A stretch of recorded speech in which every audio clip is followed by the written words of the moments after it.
Ben, pois bo día a todas e a todos, a todo. Grazas. Ai, sí. Grazas por estar nesta rolda de prensa na que desde o BNG pois queremos insistir, non, na importancia que ten o futuro do Porto para a cidade da Coruña, non? E tamén dar conta das iniciativas que estamos presentando no Parlamento de Galiza diante desta cuestión que nos entendemos que é fulcral para o futuro da cidade, porque realmente é a derradeira transformación que vai ter a nosa cidade, a derradeira metamorfose que vai ter, porque realmente é cara onde vai poder crecer a nosa cidade, non? Está, polo tanto, agora en decisión deseñar a Coruña do futuro, o que queremos para a Coruña no futuro, se queremos seguir no modelo dunha Coruña vítima da especulación e do modelo de centros comerciais, etcétera, etcétera, que xa temos vivido na cidade, ou apostar por outro modelo de cidade, por un modelo de futuro onde haxa emprego, onde haxa servizos públicos, onde haxa espazos libres dos que carece esta cidade, ou mesmo espazos onde se poida artellar a mobilidade da cidade. Non temos diante todo un reto que é ese deseño da cidade do futuro. Para nós, desde o BNG, é un tema fulcral, por eso temos aquí a nosa portavoz nacional, non? Porque creemos que efectivamente é unha cuestión importantísima para a Coruña, como a Coruña é tan importante para o noso país, queremos darlle tamén esa importancia, non? O peso que merece. Sen máis, deixo-vos con Ana.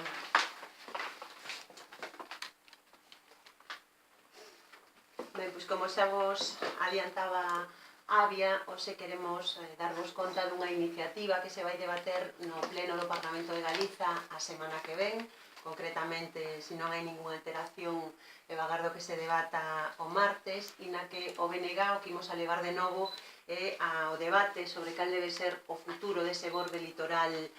da Coruña. Queremos darlle unha segunda oportunidade ao Partido Popular para reconducir este debate, para que sumemos esforzos e realmente defendamos os intereses de Coruña e os intereses de Galiza. Nós temos moi claro que o futuro que van a ter eses terrenos, non tanto da Solaina como do Hotel Finisterre, como os peiraos de Calvo Sotelo, de Batería e de San Diego, é o debate máis importante que ten neste momento a cidade da Coruña sobre a mesa. Creemos que é unha oportunidade para levar adiante unha transformación en positivo da Coruña que non pode estragarse e que non pode estar hipotecada por decisións que se tomaron hai 15, 20 anos, non? Pensamos que os erros do pasado non son os que deben de condicionar o debate o que hoxe ten dereito a dar a cidadanía da Coruña, e sobre todo que esta oportunidade non pode estragarse por estrategias partidistas, curtopracistas, ou porque no fondo para algúns parece que pesan máis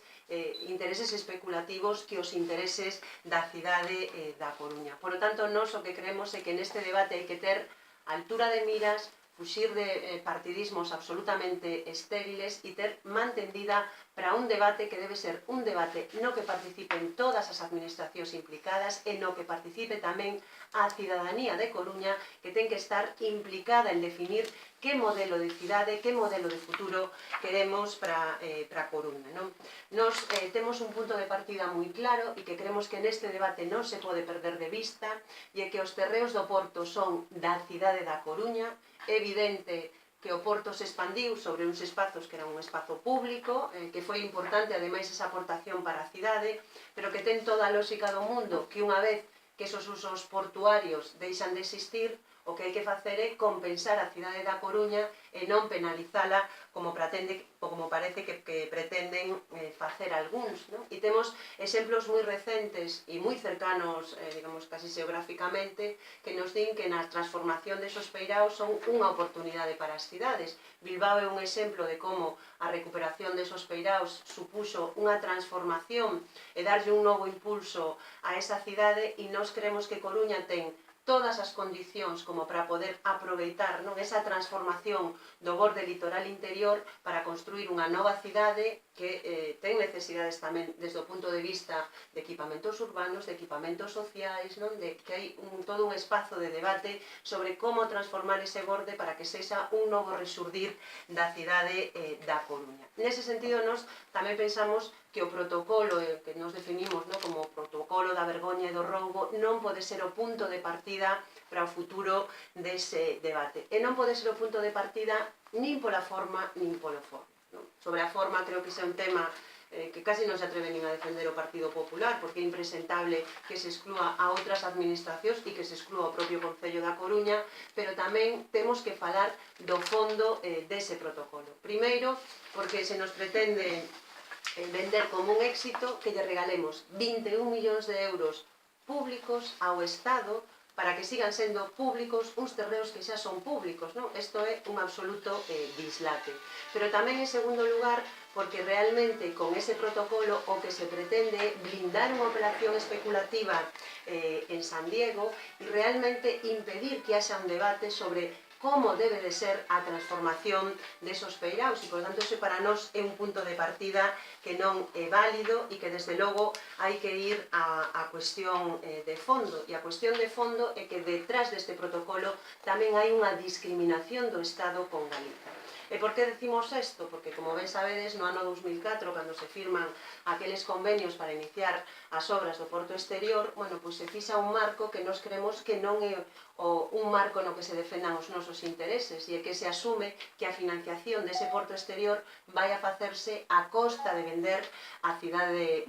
unha parte da cidade da Coruña. E nós creemos que ese é un error que non pode hipotecar o debate nin pode ser o punto de partida para enfrentar unha cuestión da trascendencia para a cidade da Coruña. E por que decimos que é unha discriminación? Porque hai que lembrar, en primeiro lugar, que a decisión de poñer en marcha o Porto Exterior da Coruña é unha decisión que adopta o Estado despois do Prestige, na que, por lo tanto, a quen lle corresponde o seu financiamento é o Estado exactamente igual que se fixo noutros portos e noutras partes do Estado. Non? Nos vemos como nos portos exteriores que se construíron en Xixón invertíronse 876 millóns de euros, en Valencia case 1000 millóns, en Barcelona 1200 millóns, en Bilbao máis de 2000 millóns de euros nesas transformacións e aquí realmente o Estado na práctica casi non puxo ni un só euro para o financiamento dese Porto Exterior porque as aportacións fundamentais viñeron de fondos estruturais que eran os que xa lle correspondían a Galiza, por lo tanto fondos europeos, e a outra parte pretenden que se financien especulando coa cidade da Coruña. E nos creemos que ese é un punto de partida erróneo, que é unha discriminación e que o que debemos de facer para garantizar que a cidade da Coruña con liberdade pode definir ese modelo do futuro do borde litoral interior e que fagamos un frente común para que sexa o Estado quen financie o Porto Exterior e, por lo tanto, que deixemos de hipotecar a cidade da Coruña. E ese é un dos acordos que nos queremos que no próximo pleno o Parlamento de Galiza defenda, que lle reclamemos a defensa dos nosos intereses, que significa que o Estado financie ese Porto Exterior, que é un porto, ademais, en teoría estratégico para o Estado, para tamén non só trasladar actividades contaminantes que ora temos aquí tan cerca da cidade, sino tamén porque mesmo en casos nos que podan producirse accidentes marítimos que teñamos un espazo que non contamine a ría. E, por lo tanto, aí hai unha responsabilidade que o Estado ten que asumir e que vemos unha vez máis como o presidente da Xunta, en vez de defender o interese de Galiza, pois sumisamente acepta ou casi protagoniza un protocolo que é un protocolo da vergoña, que é un protocolo do roubo á cidade da Coruña e que é unha nova discriminación con este país. E tamén creemos que é importante que o Parlamento reclame que todo o que son os terreos, pois tanto de Calvos Hotel, o Batería San Diego, como a Solaina e o Hotel Finisterre, sexan devoltos á cidade da Coruña. E que todas as negociacións que se fagan en relación con estos terreos partan de que teñen que devolverse á cidade a coste cero para a Coruña e a coste cero para Galiza, porque evidentemente son terreos que o seu propietario é a cidade, porque aquí se ocupou o borde do litoral e agora se nos di que ese borde do litoral xa non é da cidade da Coruña, sigue sendo da cidade da Coruña. E, por lo tanto, para nós esta é a cuestión central neste momento. Hai efectivamente un debate sobre o que facer con eses terreos, non? Eu creo que tamén sobre este asunto pois, temos moito que decir, pero pensamos que é importante neste momento que haxa un debate no que todos os grupos políticos nos poñamos de acordo en defender o interese xeral da Coruña por riba de partidismos absolutamente estériles. Nos damos esta segunda oportunidade ao Partido Popular porque creemos que o debate ten trascendencia para a cidade, pero ten tamén unha trascendencia para o país, porque nos importa que o que pasa na cidade da Coruña e porque aquí estamos ante tamén un debate que ten que ver coa discriminación en canto ao financiamento de infraestructuras como pode ser o Porto Exterior da Coruña, que, en fin, a min pues, sigue sorprendéndome que sempre nos estén racaneando nas inversións en Galiza cando vemos como para outros territorios non é que non se racanee, é que realmente o que se falle, vamos, barra libre e todo o que faga falta, non? Estamos vendo como en medio proceso de rescate das autoestradas, das autovías, como en medio deste rescate das autoestradas madrileñas, que nos vai a costar máis de 3.000 millóns de euros, manga ancha, si son 4.000, o goberno de Rajoy tamén ten 4.000, e, sin embargo, cando estamos falando de infraestructuras estratégicas, non? E que ademais necesitan conexións ferroviarias, como é o caso da Coruña, se quere chantasear a este país dicíndonos, non, que ou pasamos por debaixo dese protocolo ou senón non vai haber esa conexión exterior. Creo que a chantaxe nunca pode ser unha arma que se utilice na política, porque nós non vamos a aceptar este tipo de chantaxes, e o que queremos é que todas as forzas políticas deste país defendamos os lexítimos intereses que ten Coruña e os lexítimos intereses de Galiza. E pues, agardamos tamén que haxa un resultado positivo deste debate no Parlamento. Non sei se queredes comentar algo. ¿Tens alguna pregunta? Comentabas que sea la ciudadanía quien decida sobre el futuro de la fachada marítima a través de esa consulta, ¿no? Bueno, creo que eso xa é un acordo plenario, entón, sobre esa base todos e todas nos temos que mover. Evidentemente, eu creo que ese é un debate que ten moita importancia, no que hai que estudiar os exemplos, non, de éxito, escoitar a persoas expertas e tamén, como non, contar coa participación da ciudadanía. Pensamos que iso é desde o punto de partida do que nos temos aí como unha peza base. ¿Cuál es vuestra postura acerca de la propuesta de la Marea de creación de consorcio, un consorcio público entre administraciones para corregir?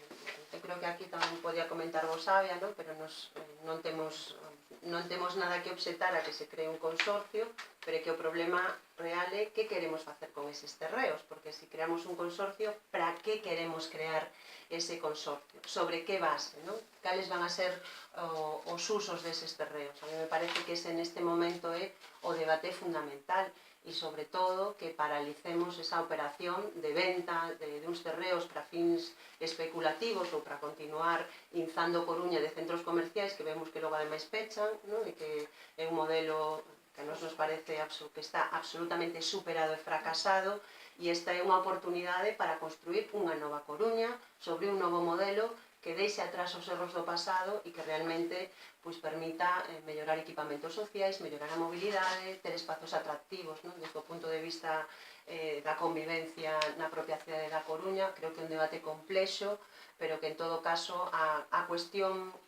desde o noso punto de vista neste momento non é se se crea ou non un consorcio, que pode ser unha fórmula válida para que haxa diálogo entre todas as administracións implicadas, senón que a clave neste momento é se esos terreos se van devolver á cidade da Coruña sin hipotecas que impliquen pues que ese borde litoral está destinado a ser fagocitado pola especulación urbanística. Creo que esa para nós é a cuestión importante. Cuando hablas de paralizar la venta de esos terrenos también sería paralizar la compra que va a hacer la Xunta. Claro, é que nos creemos que é un pouco delirante que nos digan que é unha gran operación de éxito que poñamos 21 millóns de euros para que uns terreos que son públicos sigan sendo públicos. Isto é unha tomadura de pelo que, bueno, casi diría que o que rocea a prevaricación, porque os recursos deste país temos que gestionarlos dunha maneira eficiente. E se esos terreos son da cidade da Coruña, deben ser devoltos de maneira gratuita á cidade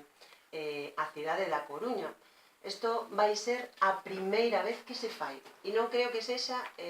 a primeira vez en positivo, sino que é un agravio máis a este país, porque ninguén fai isto, porque é un auténtico despropósito que algo que xa é público teñamos que pagar para que siga sendo público. Que ese marco non o podemos aceptar baixo ninguna circunstancia. Entón, a nos o que nos parece que se realmente hai un interese en defender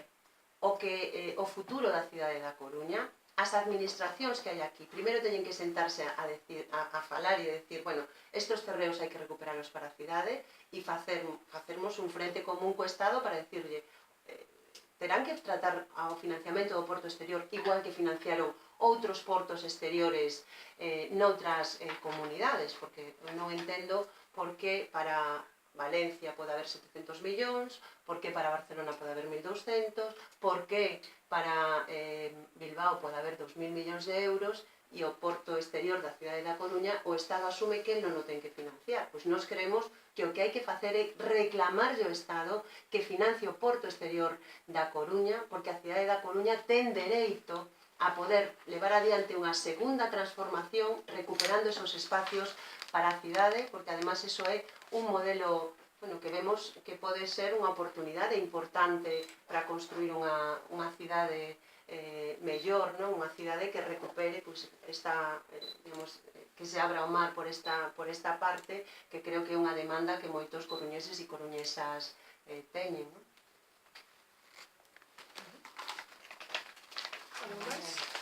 Moi ben. Moitísimas grazas.